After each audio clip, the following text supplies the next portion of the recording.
Good afternoon. We're going to call the meeting to order. Do we have a quorum? Confirmation of a quorum? I'll do roll call. Rodney Zimmerman, Dr. Steiner. Here. Dr. Letts. Here. Thomas Mansky. Back here. Oh, thank you. Maggie Jackson. Stacy Maroney on behalf of Maggie Jackson. Craig Knuckles. Here. Ken Wilkins. Justin Ellis. Yes. And Pam Shelton. Here. We have a quorum. Okay. That being said, we'll call the meeting to order. The notice of the special meeting of the Tax Increment Funding Review Committee, Monday, March 23rd, 2026 at 3 p.m. Has everybody had a chance to look at the minutes and any questions on the minutes? If there's no questions, I'll make a motion that we approve the minutes. So moved. So moved. Call for vote. Did we have, who seconded? Justin did. And who motioned? You? Okay. All in favor say aye.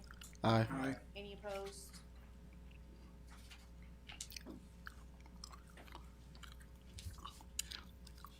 Okay, the next subject is ratification of the selection of the at-large committee representatives, Ken Wilkins, Justin Ellis, Pam Shelton, and Patrick McClurg as the alternate.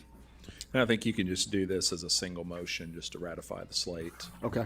So, Well, thank you. anybody want to make that motion? Move to approve. Second. We have a first and second. Would you call the vote, please? All in favor say aye. Aye. Aye. Any opposed? Carried. Okay, we'll go on to item 4, discussion of the status of the proposed tax increment district, including not limited to the 4 points there. Did you want to take over from there? All right. Good afternoon. Nate Ellis, Public Finance Law Group. Process quickly. Most of you know this, but our at-large representatives that are new here, this is a TIF review committee. So the purpose of this committee is to review a project plan that gets put together in connection with the TIF district. Very basically, what is a TIF district? It's a tool that a city can use where you establish a specific geographic area, you capture tax revenue that's generated within that area that's resulting from development, and then those revenues are dedicated towards specific project costs that are identified that ostensibly are necessary in order to support the development. So this review committee is a statutory body that's asked to review the project plan, make a recommendation to the city whether or not to adopt the project plan, and then also make a determination of the financial impacts of the TIF district. And so what that means for this committee is we actually go through and we look at all the different tax revenues that are potentially generated by the development and calculate how much of that is actually being or projected to be captured over a life of a TIF district, which can be up to 25 years. And then to the extent there's allocations of those revenues between the taxing entities and the project costs, TIF can capture up to 100% of any of those, but sometimes we have allocations where portions of those revenues will go back to the taxing entities during the term of the TIF district as well. So beyond that, the Planning Commission also reviews this. There's 2 public hearings that are required to be held. Once all of that has been completed, then the city can consider adopting its TIF ordinance and putting the TIF in place. So the boundaries, I don't think we have, we're still waiting on our. So we have a draft of a project plan. We also have a draft of a resolution. You'll note we have it on the agenda. I'm not going to ask you to vote on it today since it's after 3 o'clock and I still haven't handed it to you. But hopefully we'll have copies of those for you to look at here in a minute. Have passed out some preliminary numbers, kind of status. We've had several meetings with the development group. That's kind of a general overview of the project. This is property that is basically across the street, Yukon Parkway, from the high school campus. The old Highway 4 and the railroad tracks run diagonally there, so it's a parcel that's immediately north of that and immediately south. And again, hopefully here in a minute, we've got a map that you can look at. That property is currently in the city limits of Oklahoma City. The city of Yukon has approved the annexation of that property. Oklahoma City actually has their final approval of their de-annexation on their agenda tomorrow morning. So hopefully Oklahoma City just has kind of a longer process to get through things. And so once that happens, then the annexation will become effective May 1st. So, and again, we anticipate Oklahoma City will approve that in the morning. That is important because for a city to create a TIF district, they can only create a TIF district on property that's within the city limits. So for some reason Oklahoma City doesn't act, then that kind of renders all of this moot. But again, we anticipate that will happen. The development is the proposed construction of a youth athletic facility. It's connected with Trey Young Foundation. If you're familiar with the Young Family Athletic Center that's down in Norman, I think it's a comparable type project that they anticipate. There would also be, they anticipate a fairly large medical office building. There'd be private medical offices. And then throughout the rest of the development area, they would have as many as 9 different basically restaurants. The idea of this type project is to attract a lot of large-scale, regional, even national level tournaments that could be held at the facility. It would provide additional restaurant opportunities for the community, and obviously the sales tax benefits of having that, opportunities to spend restaurant dollars in Yukon within the city. Their development timeline, they're actually hoping to start construction as early as August of this year, with the first restaurant facilities potentially coming online as soon as the end of this year, maybe early in next year. I think the Trey Young Center, they would anticipate, and I will call it Trey Young Center, I'll call it 1,000 different things, but that's what we're talking about, the sports complex. I think they anticipate being complete sometime by 2028, maybe by the end of 27, early 28. Medical office building sometime around 27. So on the pages that you have, there's a page that is the development assumptions. Sorry, looks like this here. There's probably the most yellow highlighting on that page. We are continuing to work through with the development group. I see Damien here with our drafts of the project plan and resolution, so let him go ahead and pass those out, but we can keep talking. We're continuing to work through our assumptions on all these. I think we've got them pretty close to what they'll be. But the important element of that is that kind of the timing of when they anticipate things to be done, what they think the capital expenditures are going to be, what do we think are reasonable estimates for sales tax that would be generated at restaurant locations on a per square foot basis. All of that results in what we project to be the ad valorem revenues over time, the sales tax revenues, and then also as part of this project, they propose a hotel that would be located there as well. So hotel tax revenues as well as part of that. The other pages that I have, there's 2 that are in Exhibit A and Exhibit B. So these ultimately is what the format of those exhibits will look like that will attach to the review committee resolution. Right now, the way it's stated, it's just 100% of the revenues, and it's falling into one category under TIF projects. I'm I'm not saying that because I think it's 100% of all the revenues are going to be captured by the TIF and there's no revenue allocation, just kind of for total purposes. But again, what we're really working through now is in relationship to the different project costs and the revenue streams, what does the balance need to be in order to actually accomplish the project costs that we're talking about? And I'll address those here in just a minute, compared to what are the timing of the revenues and how much we actually need to capture.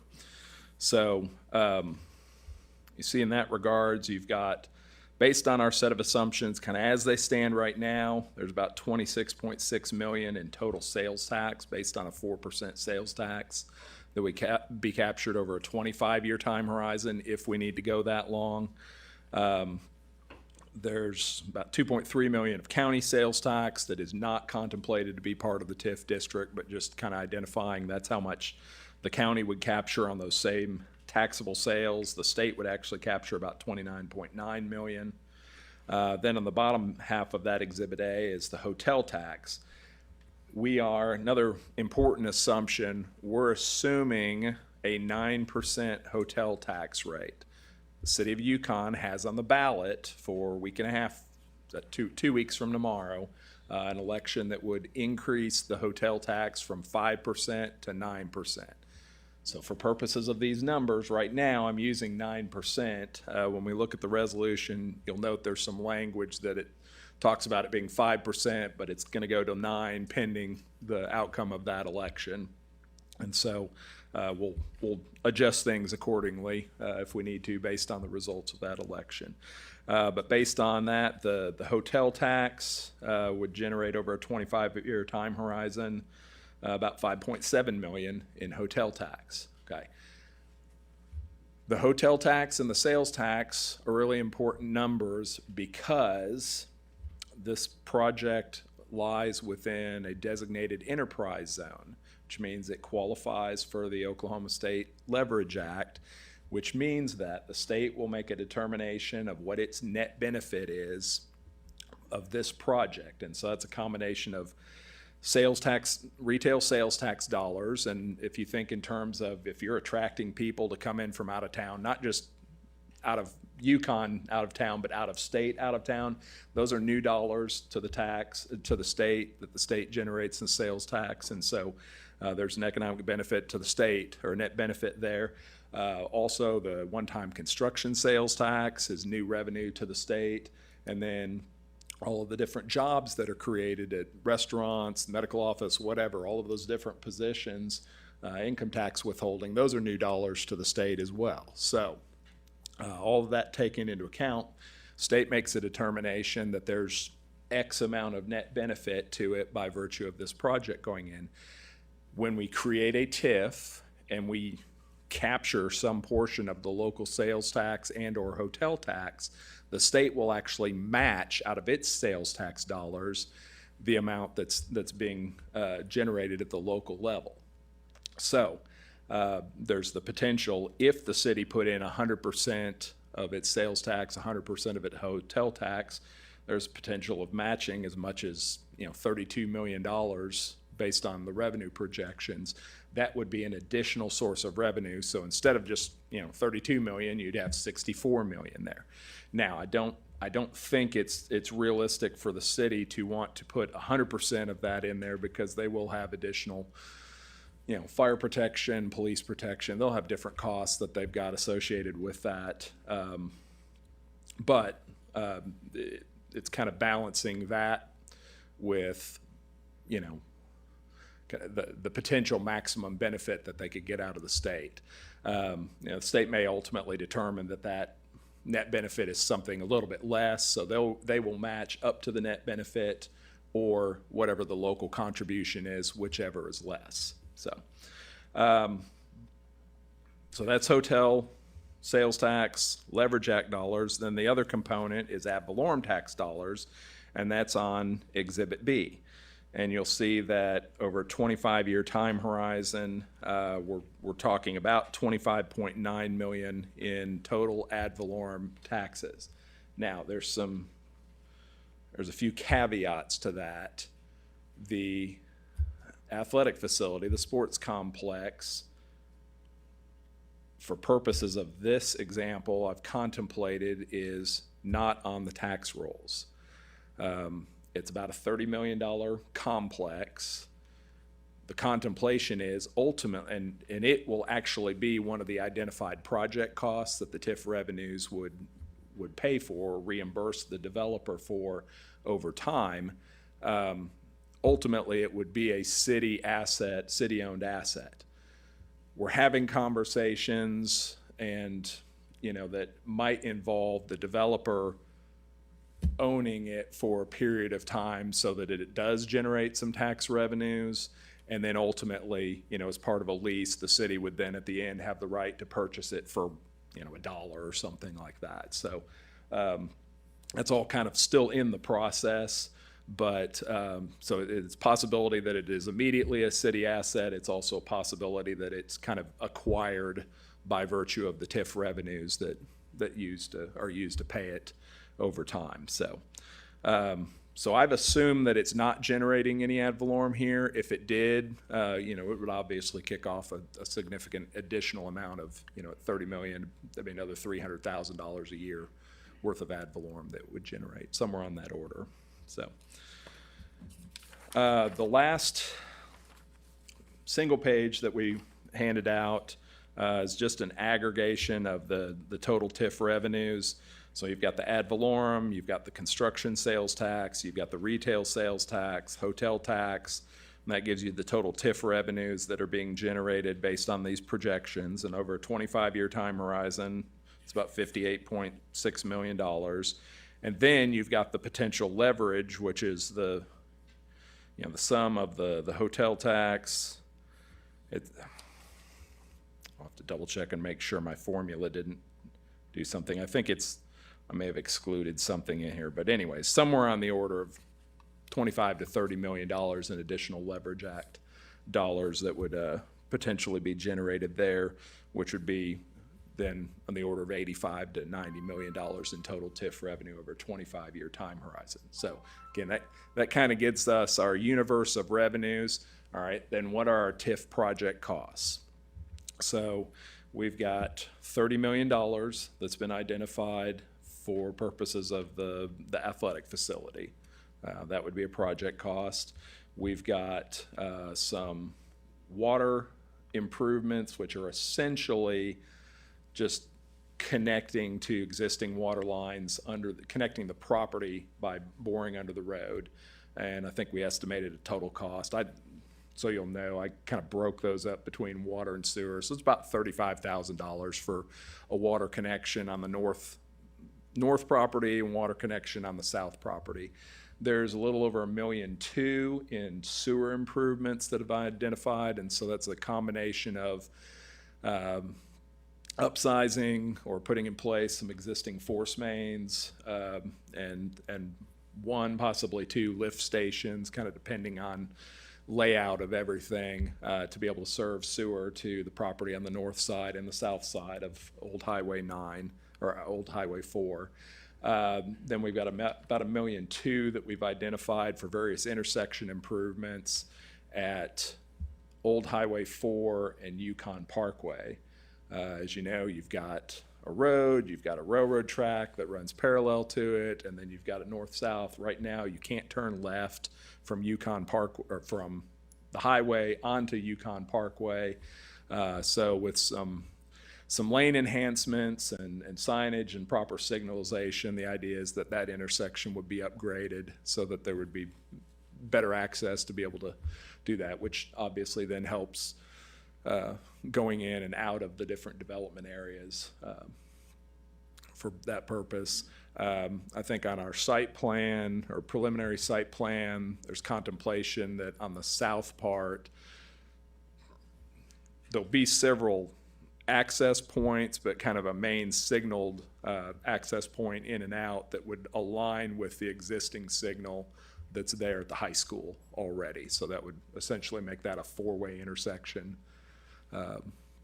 with the existing signal. So, and then the other project costs, there's about $14 million in what we would call just kind of infrastructure internally relative to the project, from drainage, internal utilities, roads, some additional site preparation dollars, and then so that's 14 million, and then 10 million as a number that we would call incentive or investment incentives.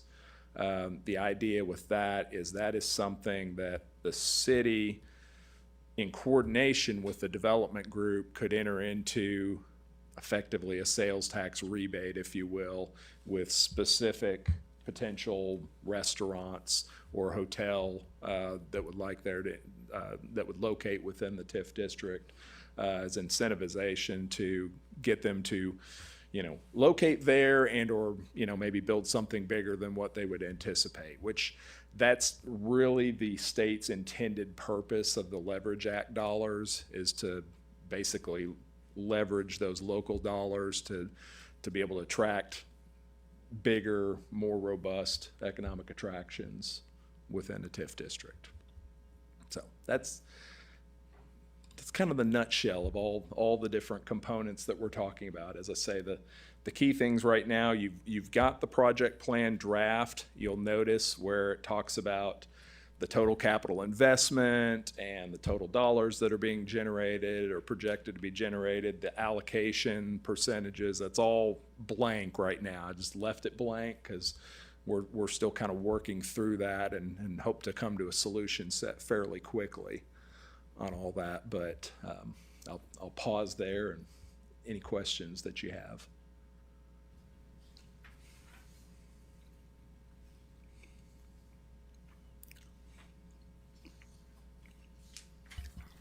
I got a question. Yes. So on your boundaries that you've got set,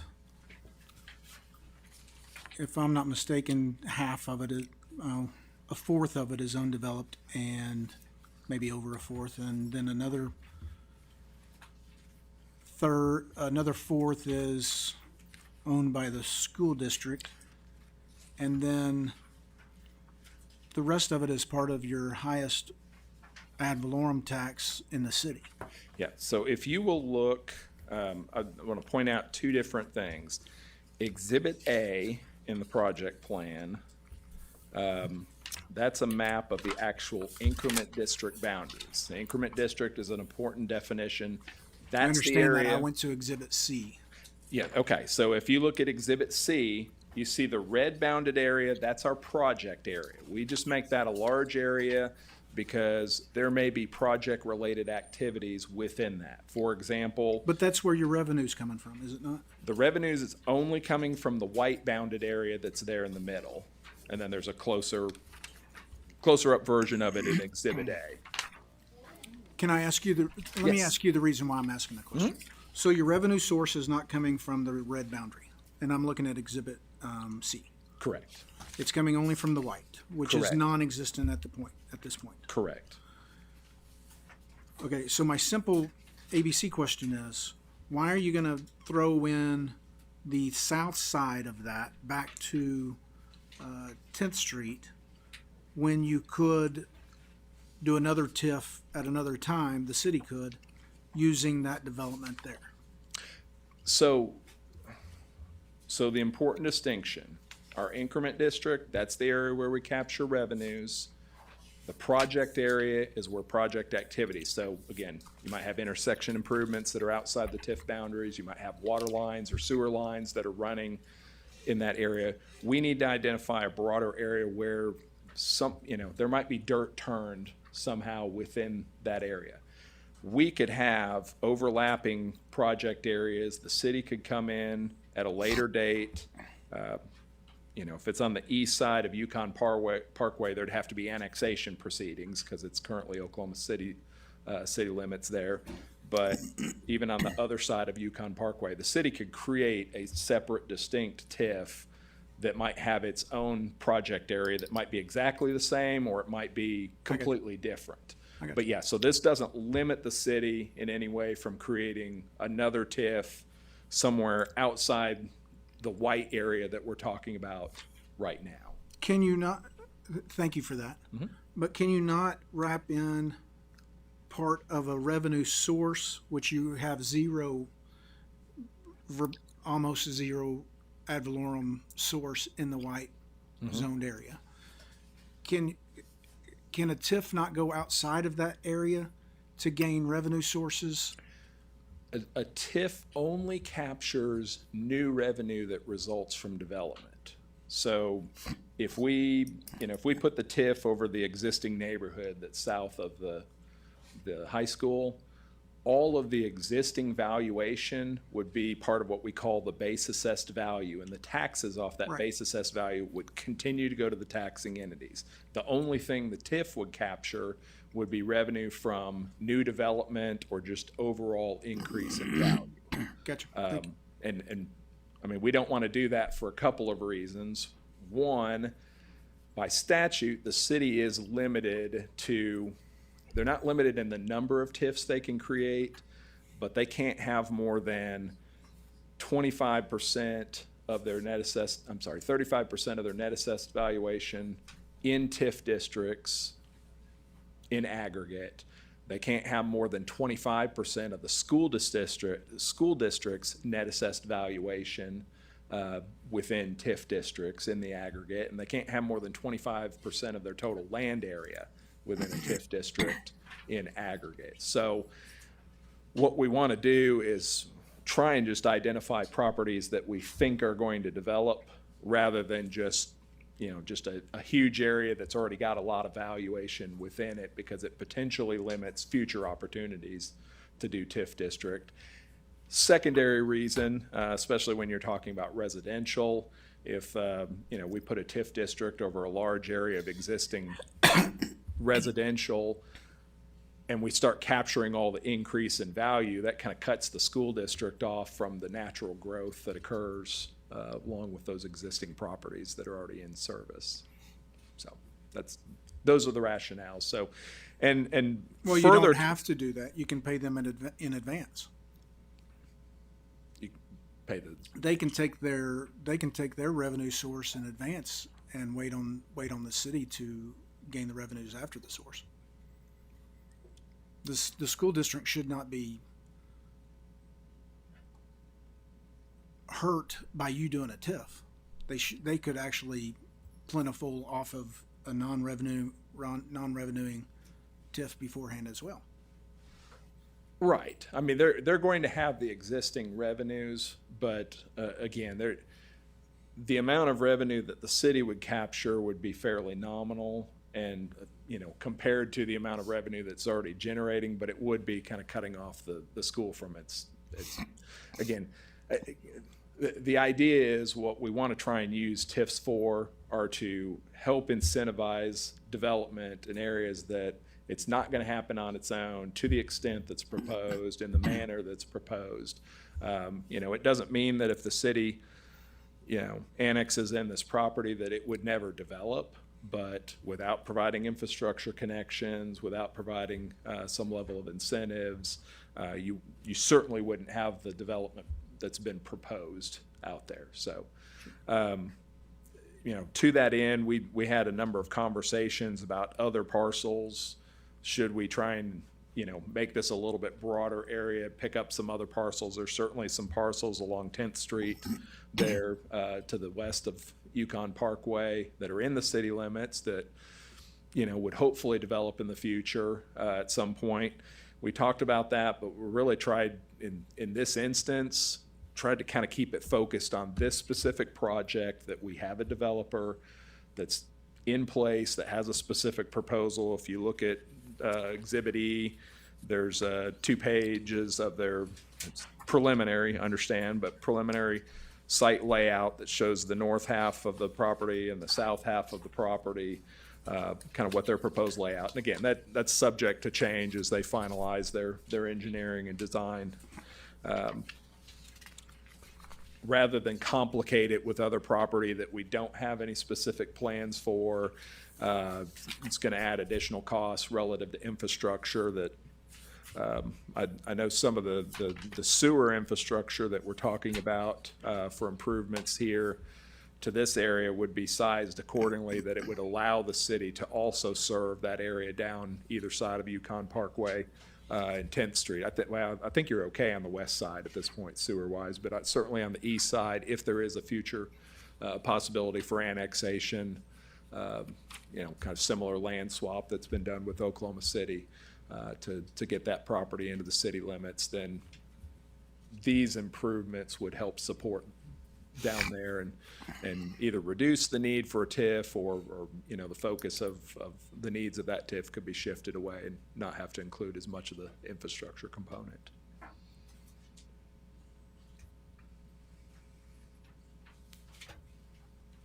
Other questions? Yeah, any more questions or comments?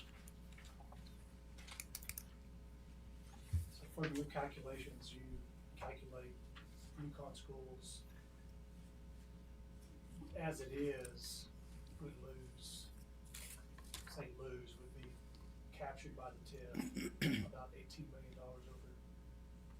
Yeah, the school district comprises about 70% of the total revenue that's generated by the tax levies. And you see the individual levies, the resolution that you've got a draft to look at, it has a discussion of each of the individual levies and kind of how they work. There's another page that when we've got a proposed allocation put together, I'll actually share with the group. It just doesn't make any sense when it's 100% all project costs. That actually goes through and looks at kind of what's the net benefit to the school district. And so the school, because of the school funding formula, the general fund revenues that they get, in this instance, a development like this is not going to materially add students to the mix. I mean, there's no residential components. You create jobs, you'll probably have other houses get built, people move into the district, and that's all outside the TIF district anyways. But, it's not going to materially change the demand for services from the school district or the VOTEC or the county or the health department. So if all things being equal, if the school doesn't get any more students by virtue of development, when they get more local tax revenues, the state gives them less in state aid. It's close to a dollar for dollar. There's other factors that wash into there, but essentially that 36 mills, which is more than a third of the levy, if they get $9 million more over 25 years, everything else being equal, they're going to get about $9 million less from the state in state aid on that. What the school really loses out on is they lose the building fund, they lose the sinking fund. They don't actually receive, assuming the school district continued to have bond elections and continued to keep their levy around 31, 32 mills every year. Over the course of 25 years, the sinking fund levy would generate around, about $7.8 million over that time horizon. And then they lose out on their portion of the 4 mill county school levy. So the county levies 4 mills, it gets allocated to each of the school district based on their portion of the student population for the whole county. I think you're about 29 or 30% based on that. So, about 300,000 of that million over 25 years would come to the school district. 75% of that would be treated as a chargeable and would be offset by the school funding formula. So they would get about 75,000 from the 4 mill that they would actually keep. If you had the exact same development and you didn't need a TIF district and we looked over 25 years, they would get about 75,000 to keep from the county 4 mill levy. They would get about $1.2 million, $1.3 million from the building fund. They get about $7.8 million from the sinking fund. And so one of the things we look at is, kind of what's that relative impact? When we do an allocation within the TIF district, if we designate some percentage of the revenues go back to the school district and back to all the different taxing entities, then that revenue is treated as an other revenue source, and it doesn't get treated as a chargeable, or it doesn't impact their state funding formula at all. So the idea is, whatever that amount that they get to keep. They can use it for capital needs. They can use it for operational needs. They can basically use it for any purpose they have. It's kind of like impact aid to the school district. You have this TIF district, the TIF creates some level of impact because there's revenues that are being captured that it doesn't receive. And so the school has freedom to use that wherever they see fit. I think, you haven't had anybody do it yet, but I think once a TIF is established and that revenue stream is established over time, school district could potentially leverage it and borrow against it on the front end. So basically there's the opportunity. Who hasn't done it? Yukon hasn't done it? I don't think I've seen a school district in the state that has tried to leverage, when I say leverage, borrow against the future TIF revenues. It's challenge. Yeah, it's different from borrowing capacity. It'd be like if you went out and did a lease purchase, you could use that revenue stream to supplement the payments in the lease purchase, as opposed to having to use GO bond proceeds or building fund revenues or some other revenues source. What I don't see in any of this is, what is the current revenues off of that property? That's another page that I don't think I printed. I have the total tax revenues at about, I think it was about $3,600 a year. That's based on the 2 parcels that are in the TIF district, based on what their 2025 tax bill was. I saw something from the developers that had a number that was closer to $6,300 for the year, and I don't know if that was in anticipation of some increase in valuation, reclassification of property that they'd acquired based on last year to this year. So I'd say somewhere between $3,800 and $6,300. We're talking about taking that to closer to on the order of, $1 million, $1.1 million per year being generated off the 2 parcels right now. Yeah, that number is there. Sorry, it's just not I tried not to give you all the sheets that weren't complete yet, so.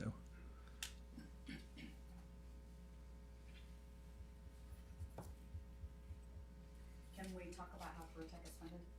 Can you guys turn on your microphones? Oh, sorry. Yes, I did acknowledge that a minute ago, sorry.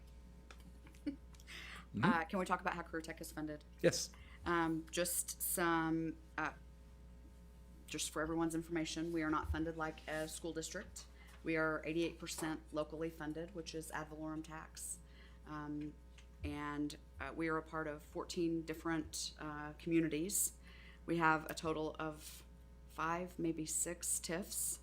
Most of them are pretty current, pretty recent.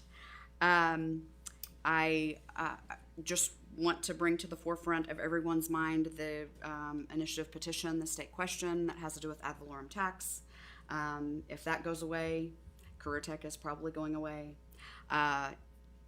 There's, besides the initiative petition, there's about 80 ad valorem bills out there. So when we start talking about taking a few $1 million away from Protec, it is concerning to me. So I'm all about economic development. I think this sounds great. I love that it's not a housing addition that brings more students in, but anytime there's growth in a community, there's going to be houses that are built somewhere, maybe not in the TIF, but there will be more students to serve, whether it's for the high school or the Career and Technology Education Center. And we do a lot of our work with businesses. The hope would be that we could partner with this sports complex on some level or another, but again, that's costing us money to partner with them. So, and the restaurants, we partner with a lot of restaurants here in the Yukon community through internships and apprenticeships, restaurants and businesses. So all of those things cost money, and we are funded 88% ad valorem tax. So it is concerning to have, even though it's $0 currently, the growth and expansion will cost us money to provide services. So.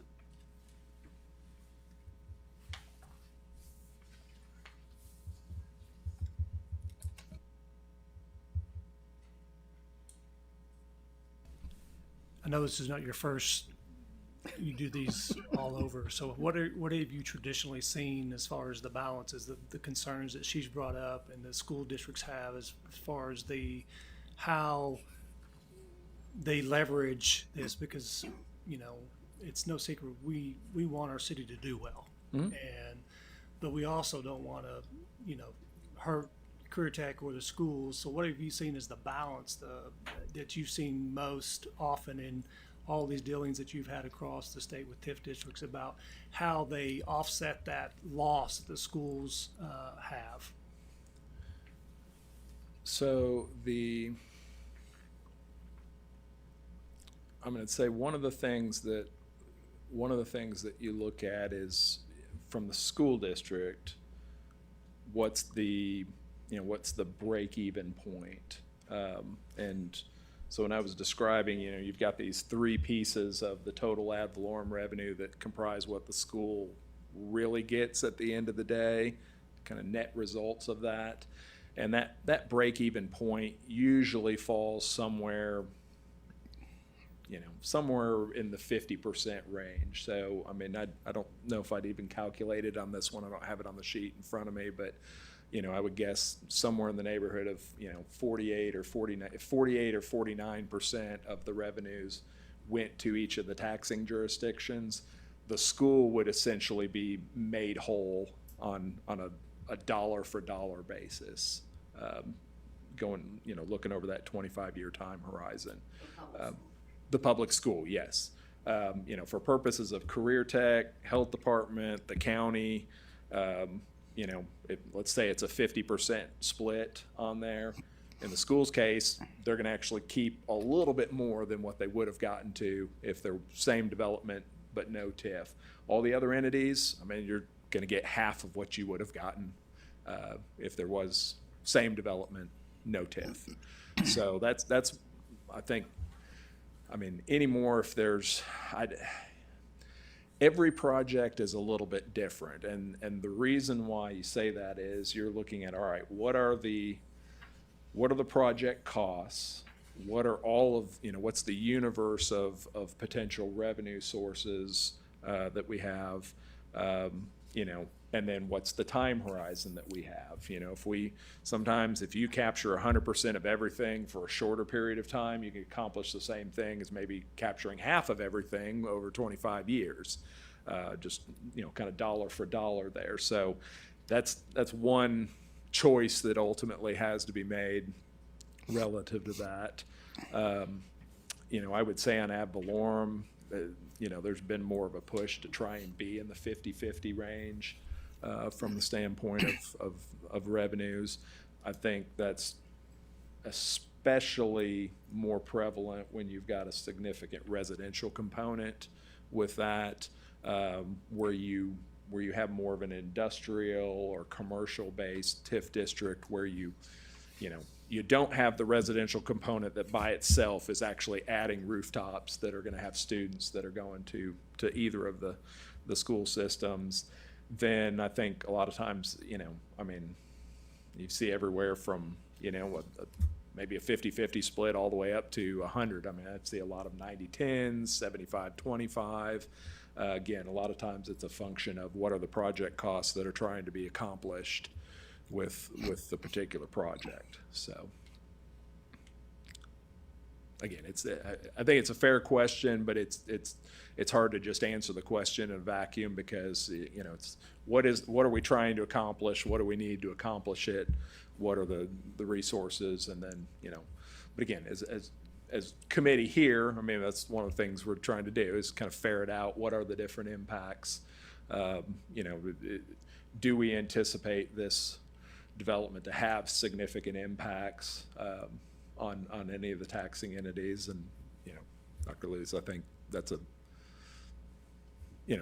fair point that certainly Career Tech is an important partner. A lot, but you didn't mention the medical office building. I would think that would be a significant contact point as well for you. So.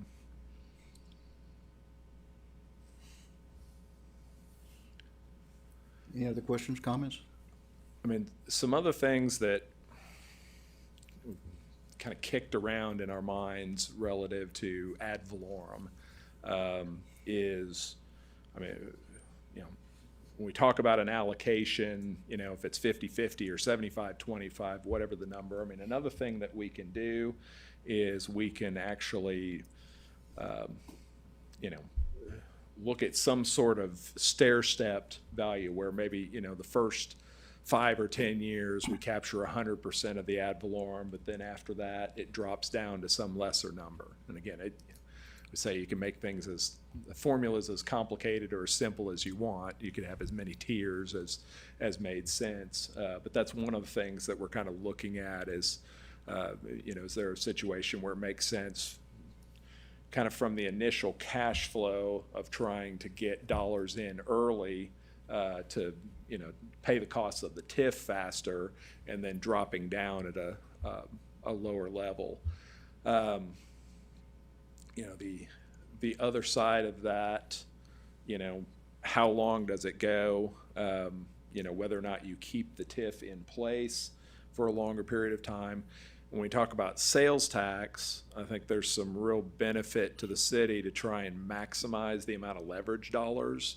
So if the state net benefit is large enough, it doesn't make sense to cut a TIF off after 10 or 12 or 15 years on the sales tax. If you could continue to get those matching dollars for up to 25 years, I think that makes a lot of sense. But it could be that, we look at that time period for purposes of the sales tax, and maybe on the ad valorem side, you have it high initially, but you have it stepping down to, very small amount that's coming to the TIF district in the out years, which, maybe means you've got 75 or 90% that's going to the taxing entities when you get to those out years, which again, is a windfall effectively for the school district, the way the funding formula is set up, and it, comes close to providing the full funding to all the other taxing entities that are impacted.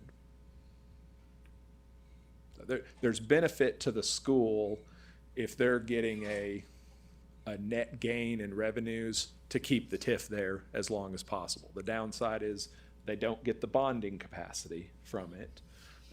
In a district like Yukon, the amount of value for this development relative to your overall net assessed valuation is pretty small compared to, before when you were in previous school district, much smaller district, the amount of valuation we were talking about relative to the whole project was significantly larger, so it was a little bit different calculus there. So, yes.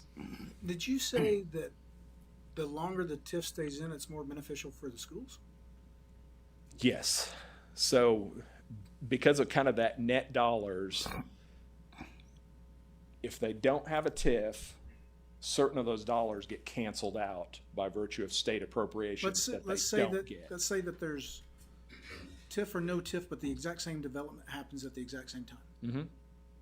The school district, depending on the allocation, so let's say it's a 50-50 net revenue allocation, the school district would get a little bit more money that it keeps at the end of the day over 25 years with the TIF in place the whole time than they would without.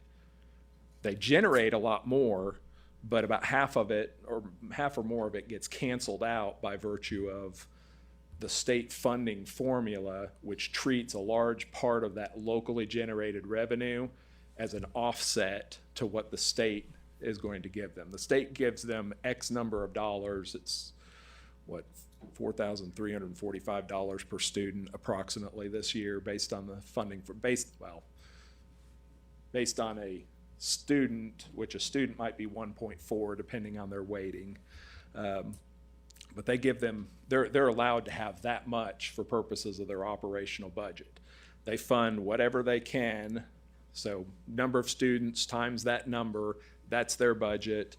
They fund it from local sources like the ad valorem levies, some of the oil and gas, motor fuel tax.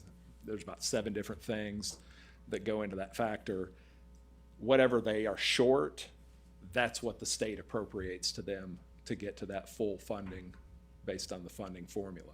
So if they generate more local revenue and the student population stays static, then they're gonna get less from the state.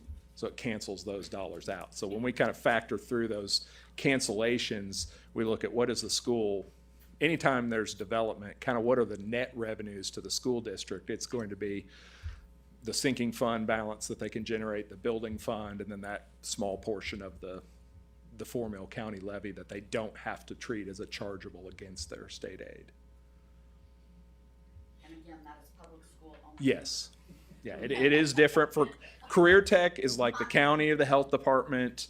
You know, if they're giving up 50%, it's a 50% cut from what it would be if you had the same development with a TIF or without a TIF.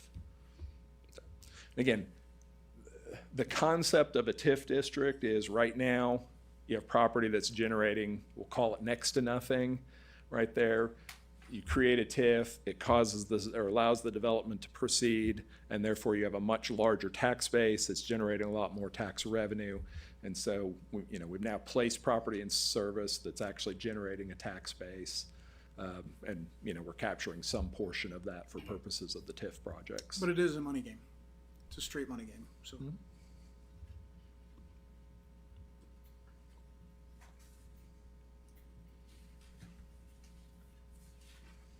Any other questions? Any other questions or comments? Thank you, Nathan, for explaining that. Not sure I comprehend all of it, but better than when I started today. If, you've got the draft project plan. What we'll do as we kind of finish things out, we'll get a red line to you. I don't anticipate a whole lot of changes in the project plan at this point, or the resolution that we'll talk about here in a second, other than filling in the blanks. I'm sure I'll find things, but we'll push out a red line version of that you can actually see what changes we made. So if you give it a good read now, you don't have to, you can look and see what we changed as opposed to having to give it a good hard read and try and compare yourself.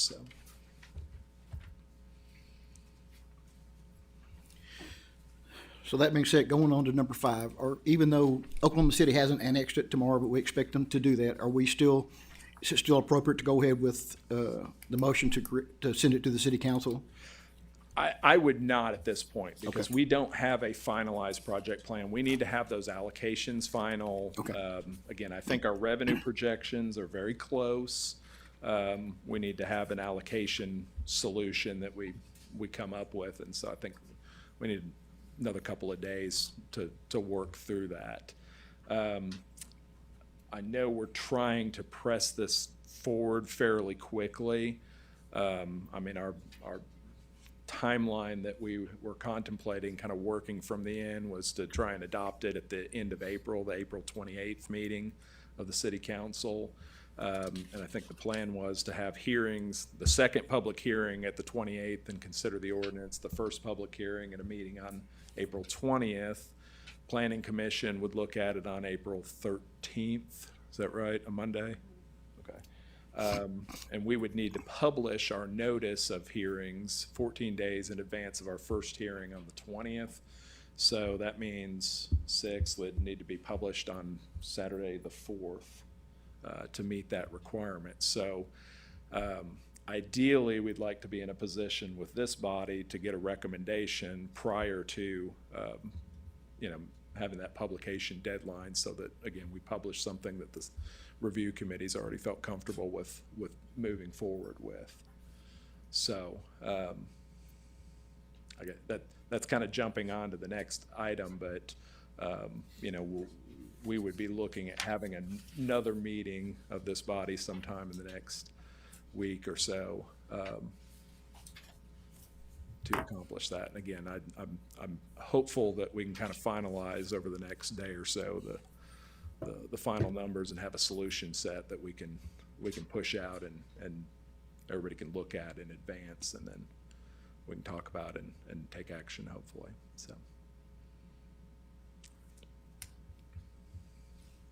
So would it be appropriate to set a potential meeting for next Monday at 3, or are you got something quicker than that, or? My only problem is I'm committed to be in Tulsa area all day next week, Monday. And I'm also committed to be all over the state on Tuesday. And by Wednesday, I'll probably just feel like I want to be committed. But if I'm pretty sure you need to be here. yeah, I do. I agree. I mean, if there's any appetite for, this time Thursday or Friday of this week, I think that doesn't work. Not for me. Okay. That's my gallery. Then probably Wednesday of next week. That's good, yeah. I can't make that on Wednesday. Matt, can you be here on Wednesday? And remind everybody that Matt and I are both in the county, and we only have one vote. Correct, yes. So that's public notice.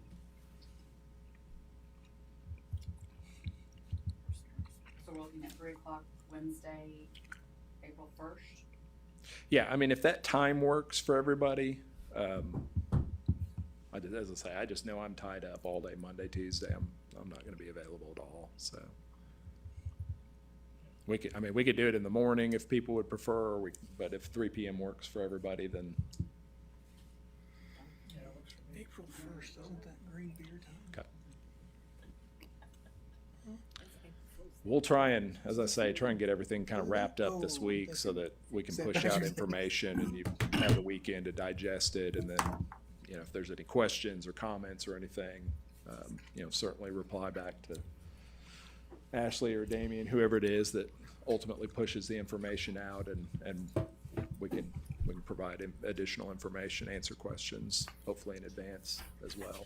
So then hopefully when we come in here, everybody's up to speed and we can move pretty quickly. Does that work for everybody, April 1st at 3? Okay, other questions, meeting's adjourned. All right, thank you very much.